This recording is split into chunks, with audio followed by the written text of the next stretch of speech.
Welcome back to The Origin of Words, where we explore the fascinating etymologies of the words that shape our everyday conversations.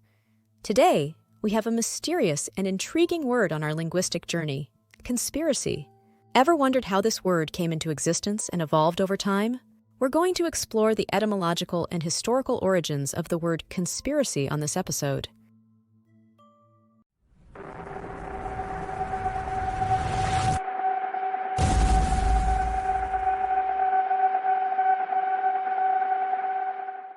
The word conspiracy is derived from Latin, where con means together and spirare means to breathe. So quite literally, conspiracy originally meant to breathe together or to breathe in concert. The root was adopted in Latin as the word spirare and maintained its association with the concept of breath or air in motion. In many ancient cultures, including Roman and Greek, there was a profound philosophical and religious understanding that breath or air was closely tied to the essence of life. The act of breathing was seen as a vital force, and the breath itself was considered a manifestation of life. This belief is reflected in the association of spirare with the concept of the soul. The link between breath and soul is evident in the Latin word spiritus. Derived from the same root as spirare, spiritus encompasses meanings related to breath, air, spirit, and soul. This connection between breath and soul is not unique to Latin or Roman culture. In ancient Greek, the word pneuma is used to refer to both breath and spirit. The shift in meaning from a neutral sense of breathing together to a more nefarious plotting together sense was gradual and influenced by historical events. Here are two political and historical events that reinforce the negative shift in the Latin word conspirare to the English word conspiracy: the Catiline Conspiracy. The Catiline Conspiracy between 62 and 63 BC in the Roman Republic was a notorious and ambitious plot led by the Roman senator Lucius Sergius Catilina. Fueled by political discontent and personal grievances, Catilina sought to overthrow the Roman government and seize power for himself. The conspiracy was characterized by a combination of social unrest, economic grievances, and the political ambitions of Catilina and his supporters. Catilina planned to use violence and military force to assassinate prominent political figures and establish a new government. The conspiracy was eventually exposed by the Roman statesman Cicero. Cicero delivered a series of speeches, known as the Catiline Orations, in which he publicly accused Catilina of treason and revealed the details of the plot. Faced with mounting evidence and public outcry, Catilina fled Rome. He and his co-conspirators were eventually arrested and executed.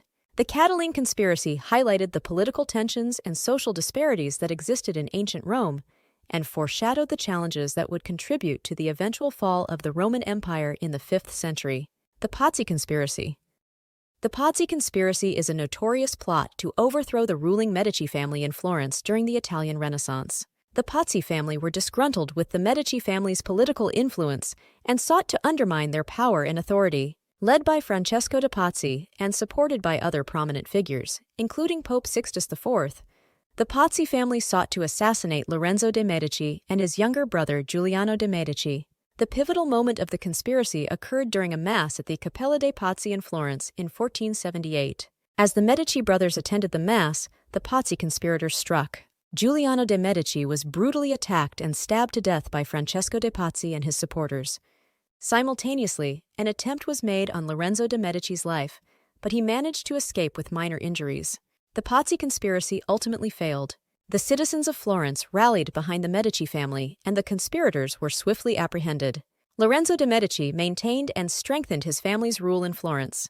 The aftermath of the conspiracy saw severe consequences for the Pazzi family, including public executions and the confiscation of their assets. The Pazzi Conspiracy remains a significant historical event and highlighted the political and social struggles that existed in many city-states throughout Italy during the Renaissance period. It also contributed to the shift in the etymology of the word conspiracy from the positive connotation of breathing together to the negative connotation of plotting together. The negative connotation of the word conspiracy was further reinforced in the 17th century by playwrights and authors such as William Shakespeare and Daniel Defoe.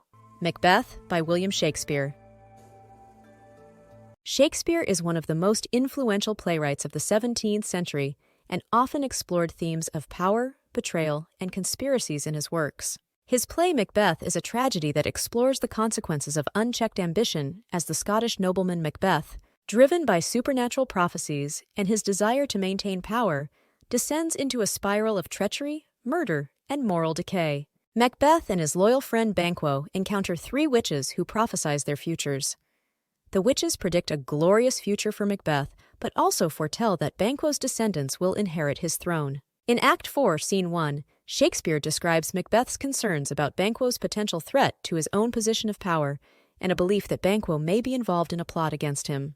The witches say to Macbeth, "Be as courageous and proud as a lion. Don't worry about those who dislike you, who resent you, and who conspire against you. Macbeth will never be beaten." Shakespeare's use of the word conspire reflects the concerns about a secret plot and loss of power that overwhelmed Macbeth throughout the play, and reinforced the negative connotation of the word conspiracy in the 17th century. Robinson Crusoe by Daniel Defoe. The story follows the adventures of Robinson Crusoe while stranded on a deserted island. Crusoe encounters a group of mutineers who conspire against their captain. Defoe uses the word conspiracy to describe a secret plan that mutineers have reached to kill the captain and take control of the ship. Referring to the secret plan, Crusoe describes that there were 26 mutineers on board who entered into a cursed conspiracy and were hardened by desperation. Crusoe recognized that the conspirators would continue their secret plan, knowing that if they stopped, they would be brought to the gallows as soon as they returned to England.